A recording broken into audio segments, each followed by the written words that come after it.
We understand that leaving your pet with us for the day to have a procedure can be a worrying time. The following video shows what happens throughout the day, and the star of the video, Chester, is coming in for his castration. On entering the practice, every dog is weighed on the inbuilt scales. Good sitting, Chester. Our waiting room has calming music playing and pheromone diffusers to ensure the most relaxed atmosphere. The nurse will then call them through for the admit appointment. This is where she will talk through the procedure and answer any questions, as well as ensure we know what they like to eat and if they have any particular requirements for their stay with us. Chester is then taken through to the dog ward and settled into a kennel. He's staying in the large walk-in kennel today, which is great for the bigger breeds. The wards are climate controlled, have dimmable lights and soothing music playing. Throughout the day, the hospital nurse will keep a close eye on all patients and send photo updates to their owners. Louise, one of our directors and vets, will now run through the procedure.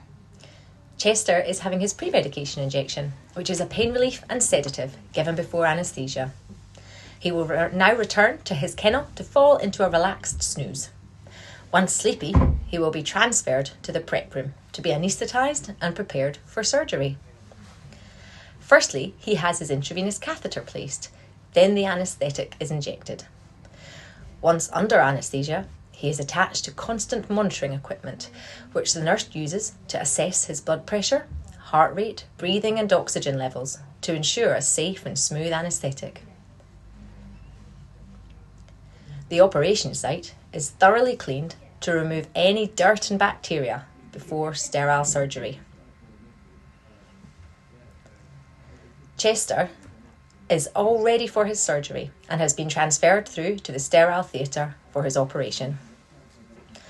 Once the surgery is finished, he is woken gently from his anaesthetic and moved back through to the hospital ward to recover. 10 minutes after the surgery is finished, he is sitting up. Once he is fully awake, he will have a light meal. At Mulberry House Vets, we are very lucky to have a quiet, enclosed garden, so after Chester has had his food, he's taken out to stretch his legs and go to the toilet. And then it's home time. The nurses will go through a full home care plan with the owner, dispense any medications needed, and then the nurses will call the next day to find out how Chester is getting on, and then ask you to send photos of the surgical wounds after 3 and 10 days to ensure everything has been healing well.